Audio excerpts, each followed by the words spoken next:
Medium मैं इनको बुलाना चाहता हूं कि आए और अपने विचार व्यक्त करें। श्रद्धा द्विवेदी। जय हिंद। आदरणीय महोदय एवं मेरे देवता तुल्य गुरुजनों एवं मेरे छोटे बड़े भाइयों और बहनों, ये तो आप सभी को पता ही होगा कि आज हम लोग गणतंत्र दिवस मनाने के लिए यहाँ पर उपस्थित हैं।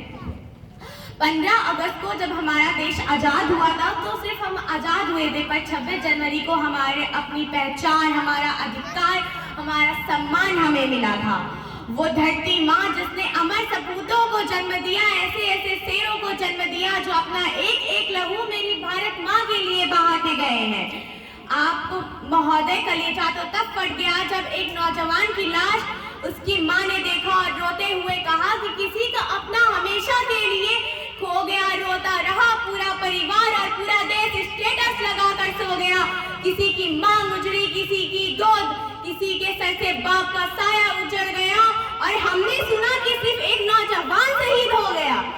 कि जब तुम शहीद हुए ना जाने तुम्हारी माँ कैसे सोई होगी। मैं तो बस इतना जानती हूँ कि वो गोली भी तुम्हारे सीने में लगने से पहले रोई होगी, तुम्हारे सीने में लगने से पहले रोई होगी।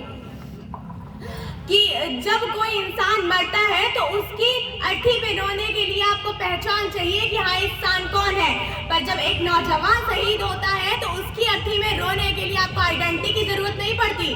हाँ, वो बस इतना है कि वो मेरे भारत देश का वो शेर है जिसने अपना एक एक लहू मेरी भारत माँ के लिए बहाया है।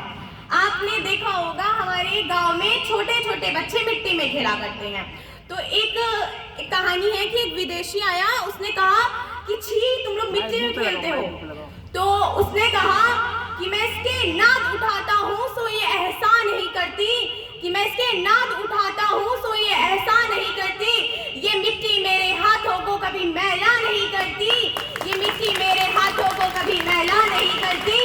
कि शहीदों की जमी है साहब, इसे हिंदुस्तान कहते हैं। कि जब शहीदों की जमी है साहब, इसे हिंदुस्तान कहते हैं। ये बंजर होके भी कभी बुज़दिल पैदा नहीं करती, कि ये बंजर होके भी कभी बुज़दिल पैदा नहीं करती। कि भगत सिंह को तो आप सभी जानते होंगे, मैं बार बार कहती हूँ और बार बार कहती रहूंगी कि धन्य है वो माता जिसने ऐसा दूध पिलाया था, कि धन्य है वो माता जिसने ऐसा दूध पिलाया था। जिस उम्र में तुम हसीनाओं से करते हो दिल लगी, उसने वतन से दिल लगाया था, उसने वतन से दिल लगाया था। और मौत का नाम सुनकर तुम्हारी रूह कांप जाती है, और मौत का नाम सुनकर तुम्हारी रूह कांप जाती है। वो मौत के सामने खड़ा होकर भी मुस्कुराया था, मौत के सामने खड़ा होकर भी मुस्कुराया था। आप में से बहुत कम लोग हैं जो राम प्रसाद बिस्मिल जी को जानते होंगे। वो भी एक क्रांतिकारी थे जिन्होंने हिंदू मुस्लिम दोनों धर्मों को अपनाया। उनकी एक शायरी थी कि सरफिरोशी की तमन्ना अब हमारे दिल में है, कि सरफिरोशी की तमन्ना अब हमारे दिल में है। देखना कितना दम बाजुए कातिल में है, कि देखना कितना दम बाजुए कातिल में है।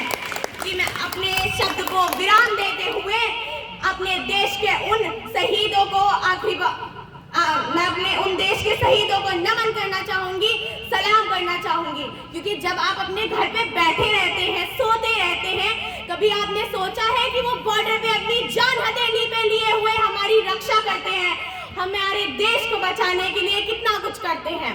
तो मैं अपने शब्द को खत्म करती हूँ और अपने देश के सभी जवानों को धन्यवाद कहना चाहती हूँ। जय हिंद। बहुत अच्छा।